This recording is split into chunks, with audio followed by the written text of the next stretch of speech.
Oi, oi, oi! Olá, ITQ! A paz esteja com todos, queridos. Amém? Quanto tempo, hein? Sem dar as caras? Pois é, nós estamos aqui agora para falar sobre o assunto da natureza do pecado. E o nosso trio é formado por Patrícia, Genilson e euzinha aqui. Então vamos lá? Abram suas Bíblias aí no Salmo 134, versículo 14. Que diz assim, vamos ler? Eu te louvo porque me fizeste de modo especial e admirável. Quem estava falando isso aqui foi o salmista Davi, admirado com os feitos do Senhor, com a obra extraordinária de Deus em criar o homem. Cuidado com o que escolhe. Como assim? É verdade que Deus disse para não comerem das frutas do jardim? Podemos comer as frutas de qualquer árvore, menos a fruta da árvore que fica no meio do jardim. Deus disse para não comer e nem mesmo tocar, senão morreremos. Certamente não morrerão. Deus sabe que no dia que comerem dela, seus olhos se abrirão. E vocês serão como ele, conhecerão o bem e o mal.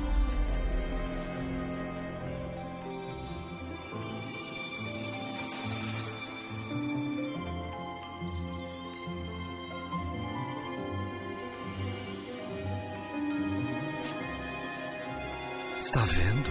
Você tocou a fruta e não morreu.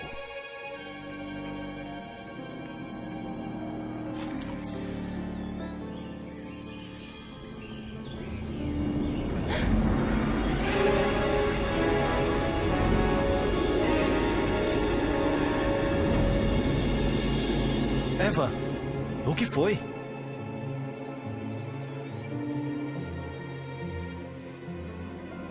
Eu sinto. Sinto tudo.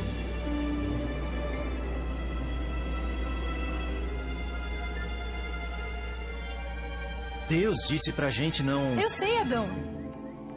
Eu sei.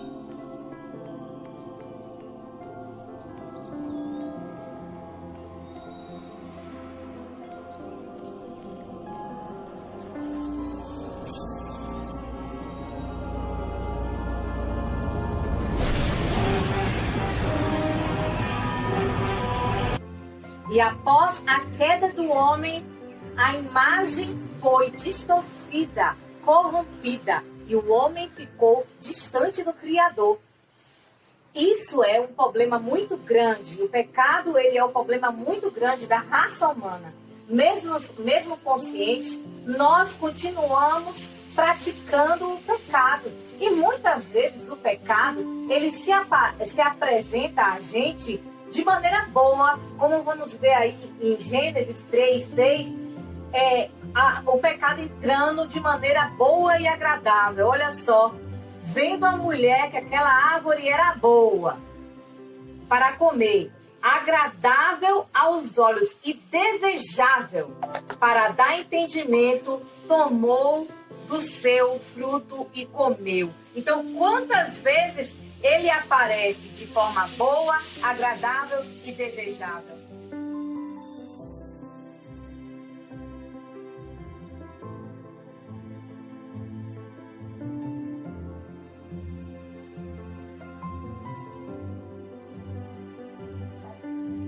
Desde o início do pecado de Adão e Eva, o pecado se alastrou assustadoramente. Nós vamos ver o caso de Caim e Abel. Caim e Abel eram os filhos de Eva e Adão. Eles foram fazer sacrifícios ao Senhor, conforme Deus tinha estabelecido. E Abel ofereceu o que ele tinha de melhor. O melhor cordeiro, a parte mais rica que ele tinha, ele ofereceu a Deus. E Caim ofereceu o que ele quis, de acordo com a sua vontade, não com a vontade de Deus. Fim de contas, Deus aceitou a oferta de Abel e não a de Caim. E Caim teve uma oportunidade, uma chance. Vamos ver aí em Gênesis 4:7, que Deus, como Pai, chega para ele e fala: se fizerdes o que é certo, será aceito. Mas se o fizerdes, tome cuidado. O pecado está à porta, à espera, e deseja controlá-lo. Mas é você quem deve dominá-lo. Então, a escolha está em nossas mãos. Nós temos o livre-arbítrio. E Caim não aproveitou a oportunidade de se arrepender e se consertar, de consertar aquilo que ele fez de errado. Ele partiu, chamando o seu irmão para ir com ele ao campo, e lá ele tirou a vida do seu irmão. E por isso Caim foi punido, sendo expulso de suas terras e foi amaldiçoado também. Então, assim, sofreu sérias consequências.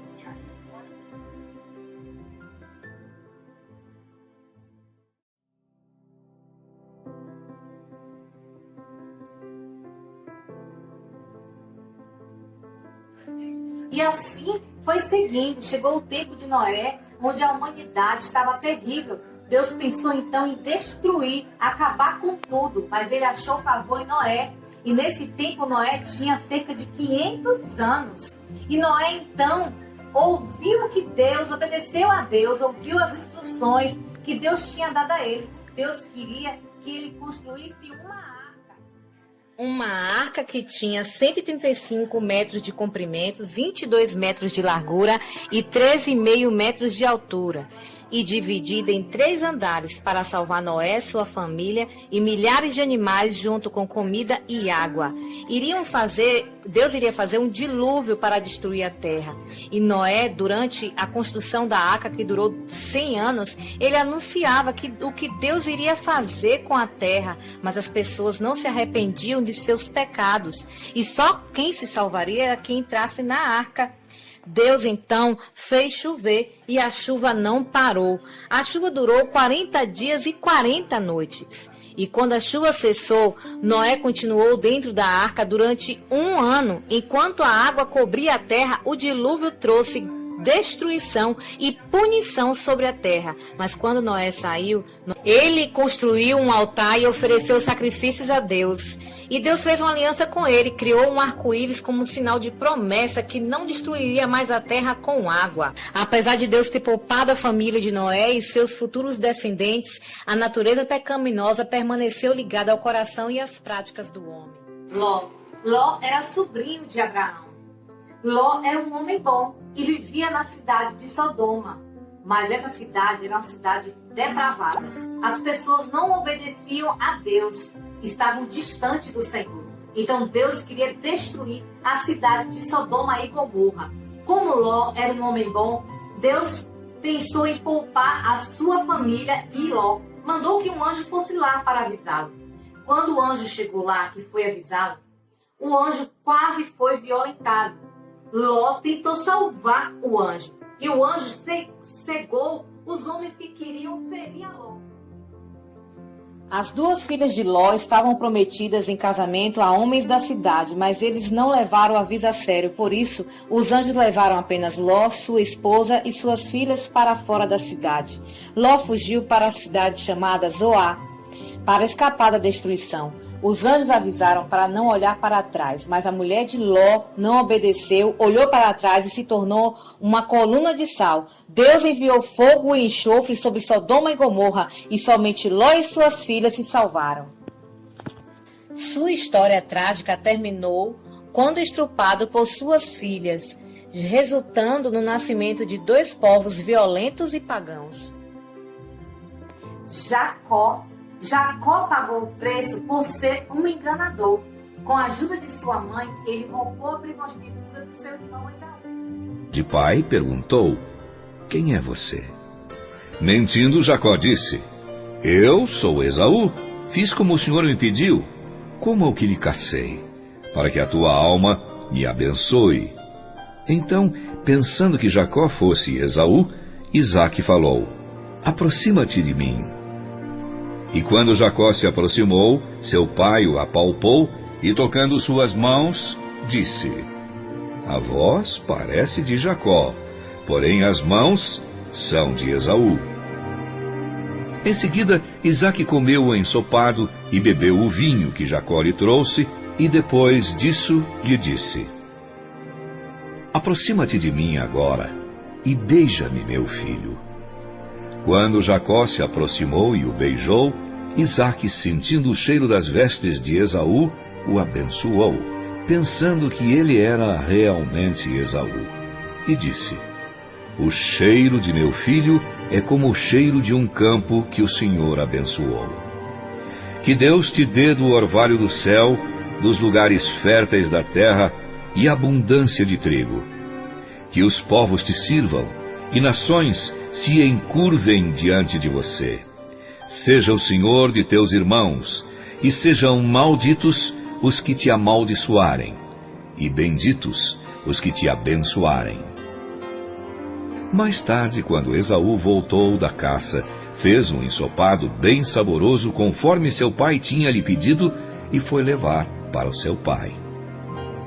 Quando Isaque escutou Esaú se aproximando e chamando por ele, dizendo que tinha preparado o ensopado que lhe tinha pedido, teve um estremecimento muito grande por todo o seu corpo e disse: quem foi que veio antes de você?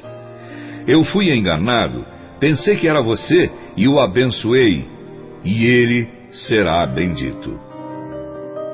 Esaú então pediu-lhe: abençoa a mim também, meu pai. Isaque respondeu: não posso. Teu irmão tomou a tua bênção. Por isso, longe dos lugares férteis da terra será a tua habitação. Pela tua espada viverás, e a teu irmão servirás. Mas um dia você sacudirá este peso de seus ombros. Depois disso, Esaú passou a odiar Jacó e dizia: quando meu pai morrer, matarei Jacó. Quando Rebeca soube o que Esaú tinha em seu coração, mandou chamar Jacó e lhe disse: Esaú, teu irmão, está prometendo que vai te matar. Vai e refugia-te na casa de Labão, meu irmão, em Harã, até que passe a ira dele. José sofre com o pecado dos seus irmãos, quando é vendido como escravo para o Egito. E seu pai, depois de muito tempo, descobre que ele está vivo.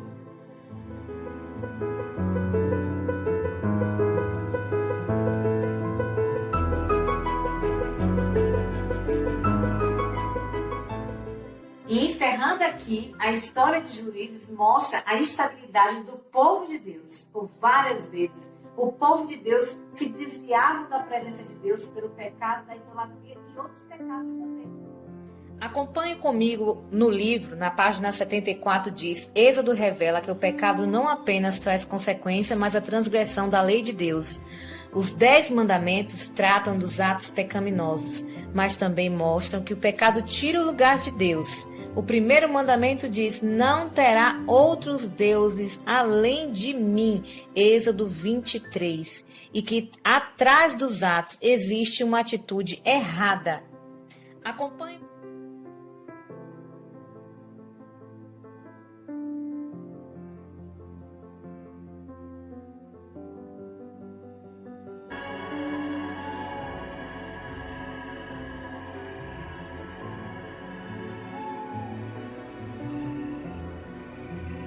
Nesta noite, ano 27 do reinado de Augusto, transcorridos 1850 anos desde a chegada de Abraão nesta terra, a terra de Canaã, 1250 anos depois da fuga de Moisés do Egito,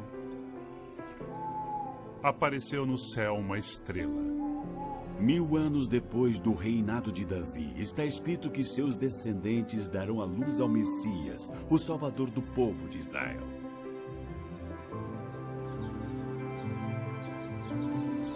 E nesse ano, em uma vila de Nazaré, na terra da Palestina, um anjo do Senhor apareceu diante de uma jovem, trazendo um anúncio surpreendente. Alegra-te, Maria, cheia de graça. O Senhor está convosco.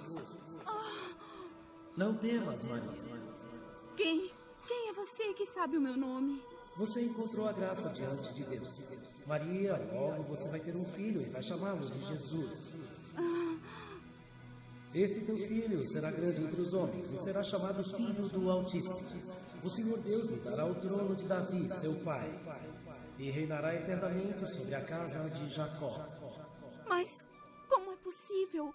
Eu não conheço nenhum homem. O Espírito Santo descerá sobre ti, e sobre ti estenderá sua sombra e o poder do Altíssimo. Portanto, o filho que vai nascer será santo, e será chamado Filho de Deus. Eis-me aqui, sou a serva do Senhor, e faça de mim segundo a sua palavra.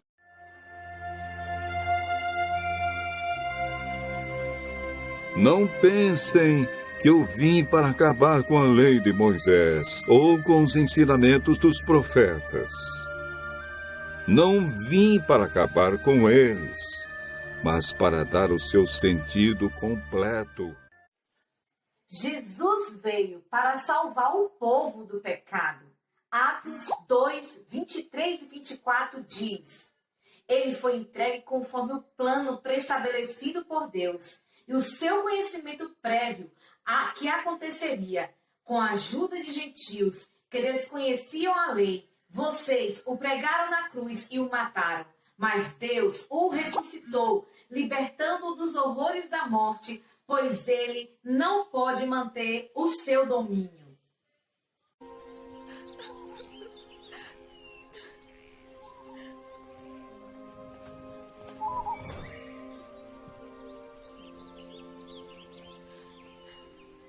Mulher, por que choras? Eles tiraram o corpo do Senhor do túmulo e não sabemos onde o colocaram. Por que está chorando? Quem você está procurando?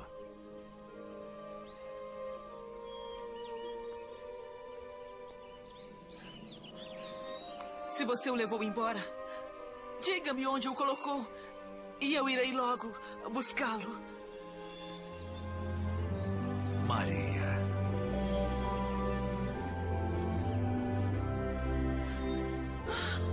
Jesus!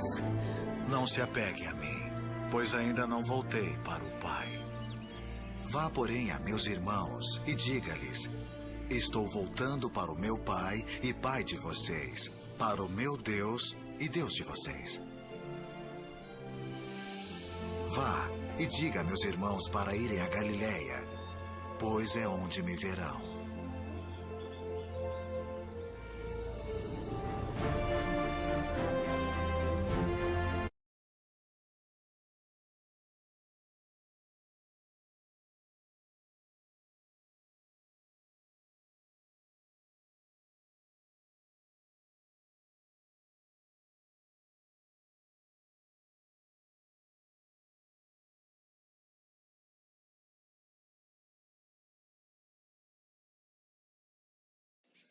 O pecado é, em termos hebraicos, errar o alvo e falhar, rebelião ativa, desafiar-se, impiedade, injustiça, desobediência, iniquidade, transgressão.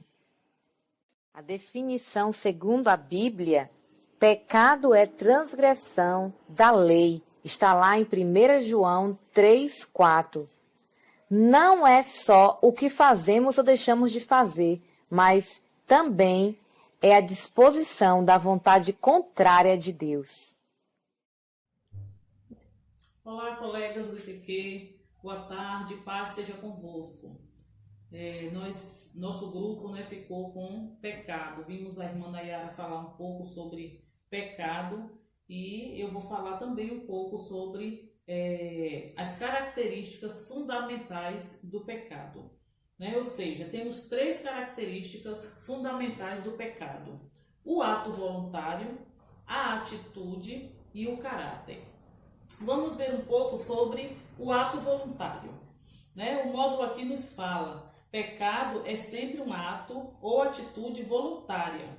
Não podemos ser culpados por um mal que fomos forçados a fazer, nem elogiados por um bem que fomos forçados a fazer.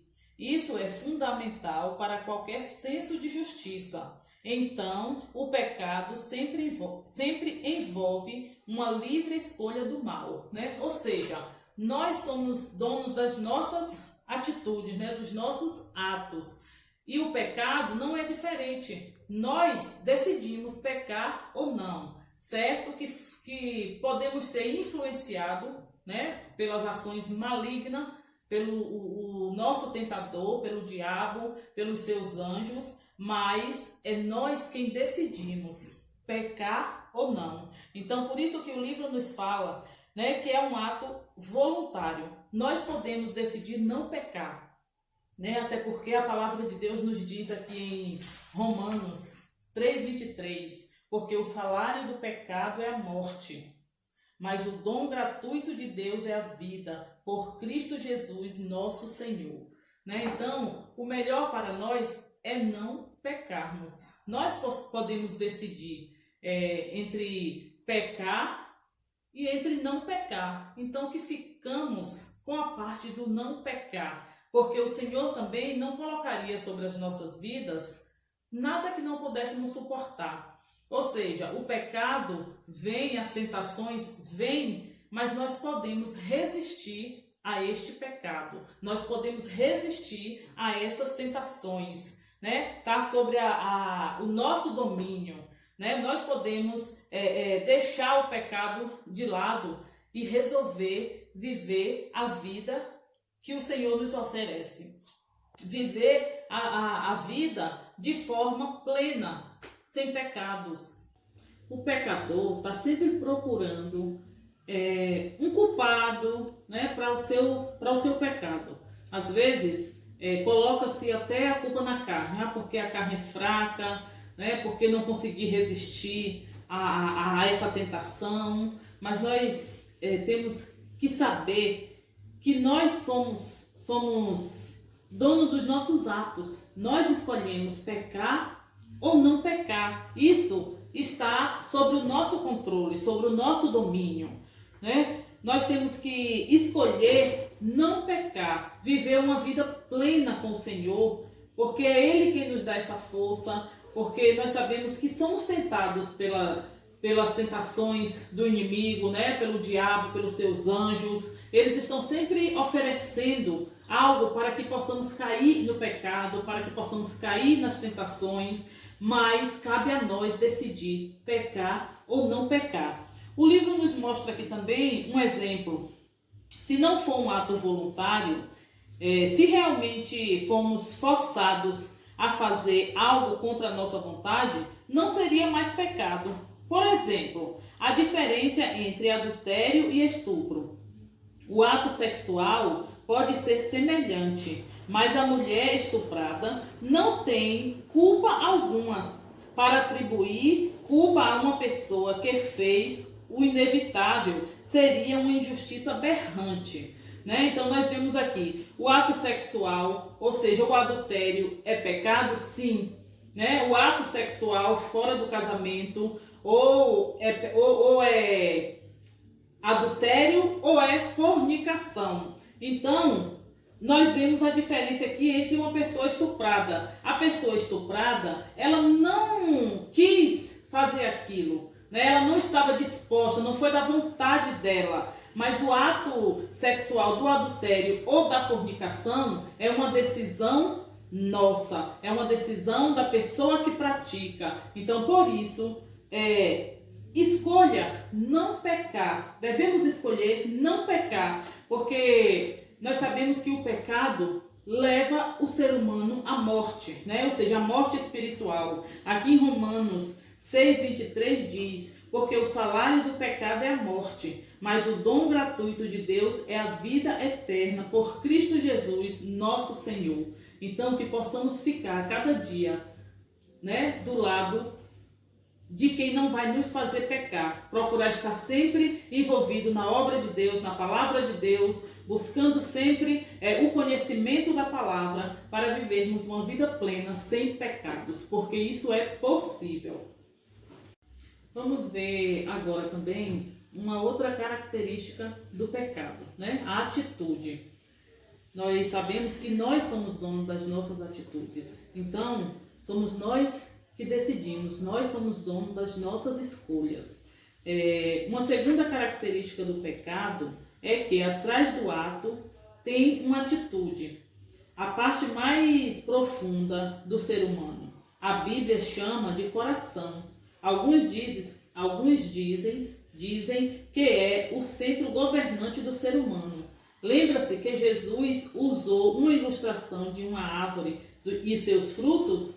A árvore é o coração e o fruto é o ato.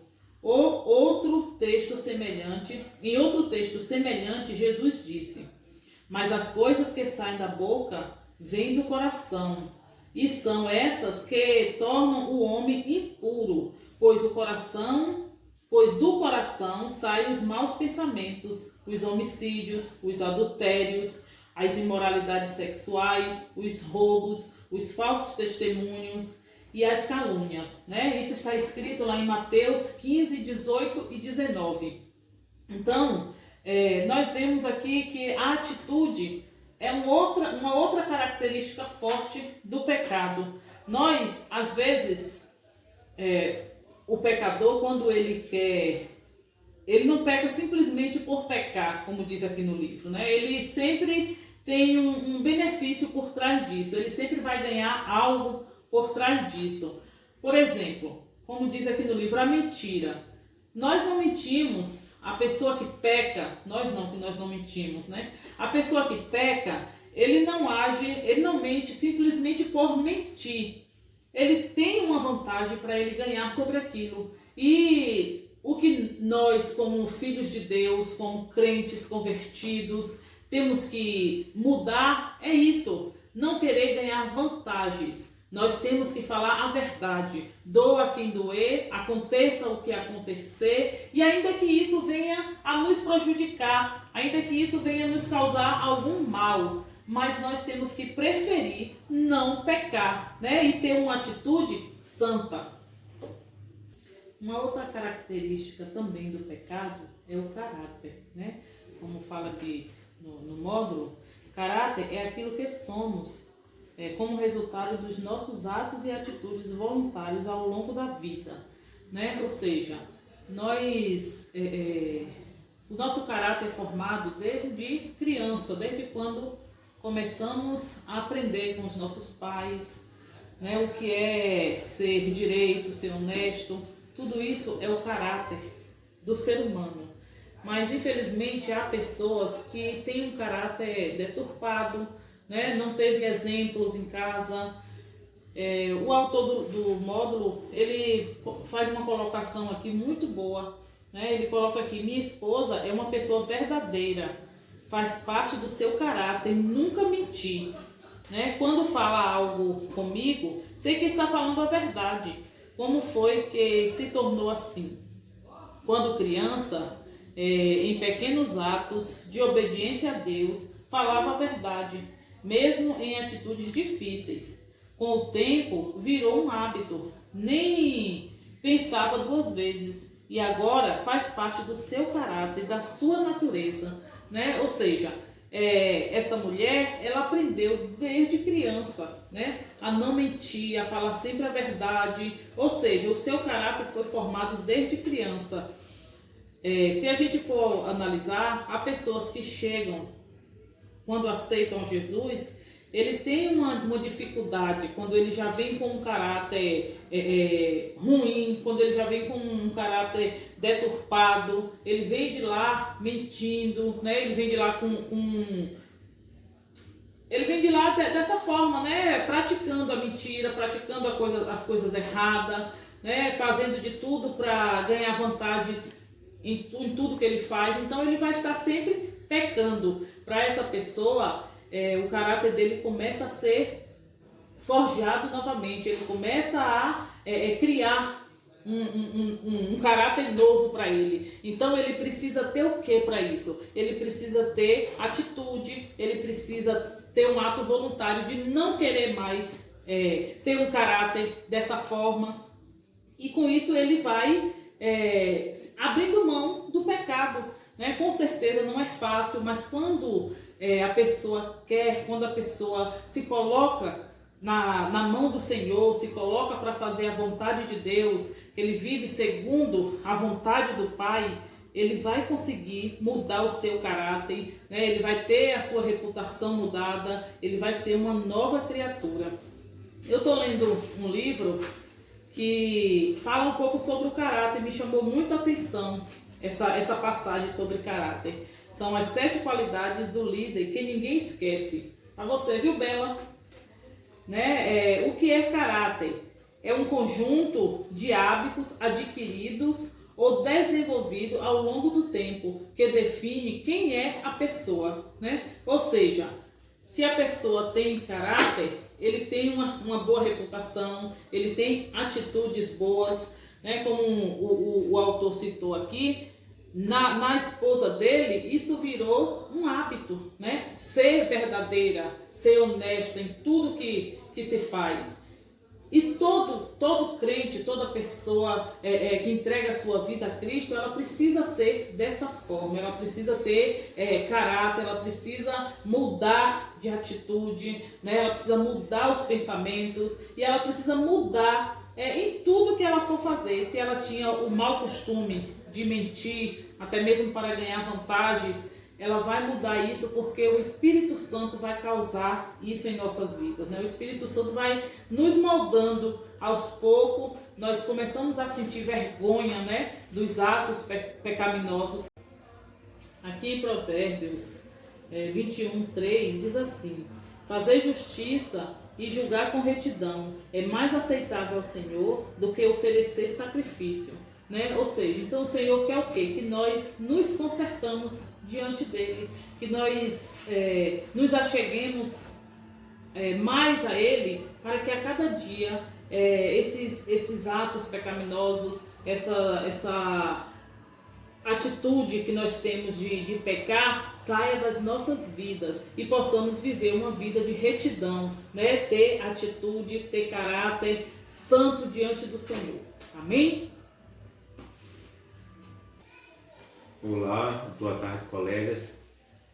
Como a nossa colega Nayara citou um pouco do livro e a minha esposa também falou sobre o pecado, eu quero falar um pouco também do pecado que está aqui no módulo, o pecado como força no universo. Vou ler um pouco aqui.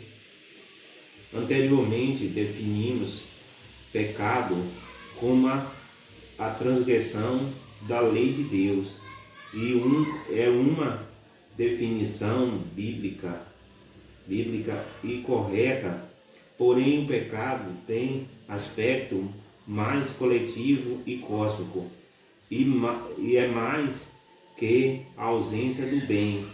O pecado é uma força poderosa neste mundo. Existe o diabo e os seus anjos que militam contra o povo e os planos de Deus. Precisamos lutar em oração contra estas entidades espirituais, mas além das forças demoníacas, há um sistema, uma estrutura montada pelo diabo para perpetuar os seus valores e propósito. O Novo Testamento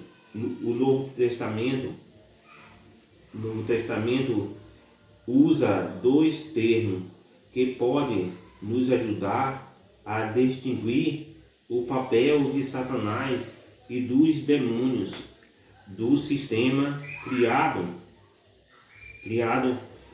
promovido por eles. As palavras são principados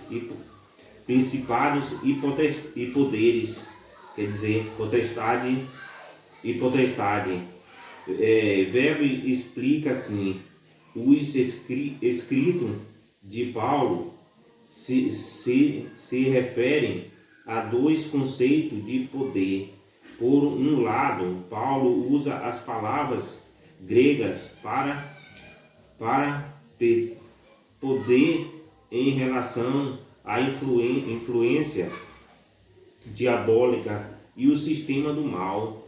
Por outro lado, usa para referir às estruturas de existência.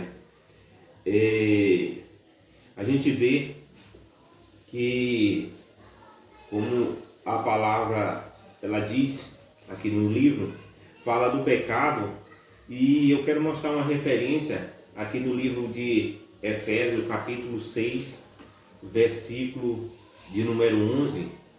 Ele diz: revestido de toda a armadura de Deus, para que possas estar firme contra as astutas ciladas do diabo, porque não temos que lutar contra a carne e o sangue, mas sim contra os principados e contra as potestades, contra os principados das trevas deste século, contra as hostes espirituais da maldade nos lugares celestiais. Portanto, tomai toda a armadura de Deus, para que possais resistir no dia mau, e havendo feito tudo isso, ficai firme. A gente vê que o inimigo ele sempre tem lutado para levar o ser humano ao pecado. A gente vê que hoje, mesmo no mundo, né, na política, no dia a dia de cada um, a gente vê que o inimigo ele tem lutado para levar as pessoas à derrota, ao fracasso, induzindo na mente de muitas pessoas que o pecado é bom e levando pessoas à morte, levando as pessoas a destruir a própria família, o lar, por causa do pecado.